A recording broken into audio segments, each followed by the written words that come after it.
The Étoile du Sud Hotel in Grand-Bassam, a beach resort located some 40 kilometers east of Côte d'Ivoire's economic capital Abidjan. In March 2016, it was the scene of an horrific attack by al-Qaeda gunmen. 3 young assailants stormed the beach, popular with locals and foreigners, firing Kalashnikovs at people before being shot dead by Ivorian security forces. 19 people, including 4 French citizens, died in the attack and dozens were wounded. Now, over 6 years later, the trial of 18 suspects is due to get underway in Abidjan next week. A source told the AFP news agency that they stand accused of acts of terrorism in association with a collective organization. The assault was the first of its kind in Côte d'Ivoire and is believed to have been in retaliation to anti-jihadist operations carried out by France and its allies in the Sahel region. This attack severely affected Côte d'Ivoire's tourism sector, which had already been weakened by years of post-election crises.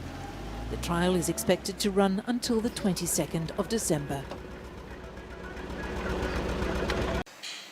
As fighting rages on in the North Kivu region of the Democratic Republic of Congo, war victims continue to flock to the Bethesda Hospital Surgery Centre in Goma. This lady was lucky to have made it there. Since the first M23 rebel uprising, the International Committee of the Red Cross has run an operating room at the centre to provide free treatment for the wounded. The bomb went off in my house and killed my husband. He died, but I got away with a lot of injuries on my right leg from the shrapnel. The local Red Cross tried to take me to the hospital, but no one wanted to treat me because the nurses were also fleeing.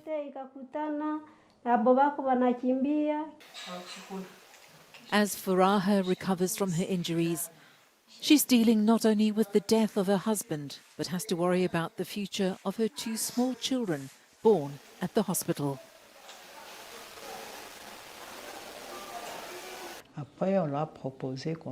We suggested that we should deliver the children because we had to put her in traction to treat her fractured femur.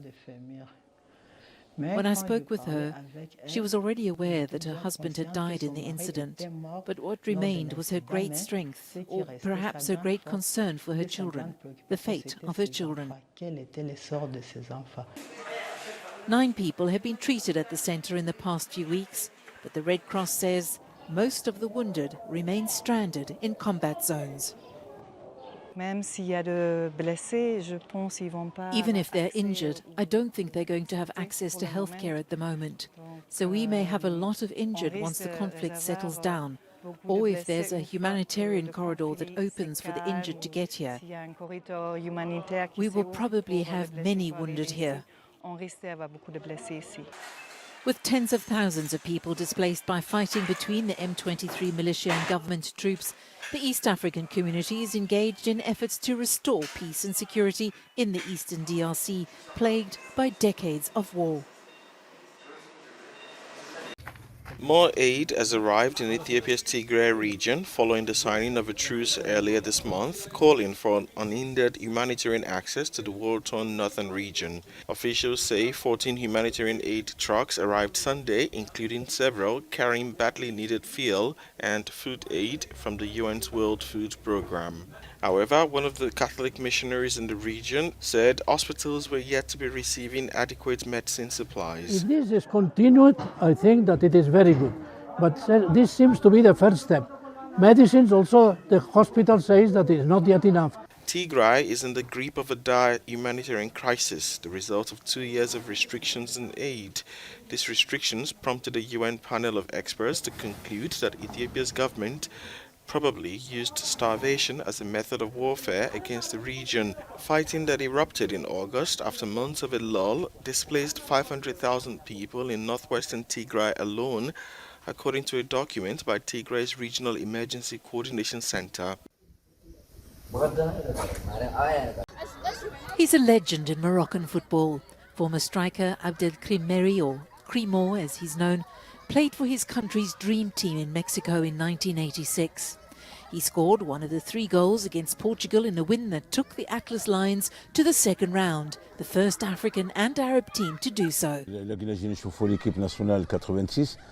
What the Moroccan team achieved in 1986 goes back to 1982, to the Mediterranean Games, which we won, then the Pan-Arab Games, where we reached the final. In 1986 there was the African Cup before the World Cup, so there was continuity in the team. The selection was well known since 1982. If you ask any Moroccan if they know the team of 1982 to 1988, they'll name all the players. Morocco was eliminated from the 1986 World Cup by Germany, which went on to win the competition. But the memory of that run in the tournament remains strong. During the World Cup in Mexico, in which Morocco participated, we played against great teams such as Poland, England, Germany, Portugal. That means the competition was tough, but we were well prepared and well equipped and had a high morale. A true pioneer, Krimau was one of the first Arab footballers to star in Europe, playing his entire career for clubs in France, apart from his brief international career. Placed in Group F, Morocco will play its first match on Wednesday against Croatia before facing Belgium and Canada. Uganda says it will be sending over 1,000 troops to the Democratic Republic of Congo as part of an East African community force tasked with ending decades of instability in the troubled North Kivu region. Both Kenya and Burundi have already sent soldiers to the eastern province to take part in the regional force. The Ugandan army spokesperson says the group intended for the regional mission has been in training for months.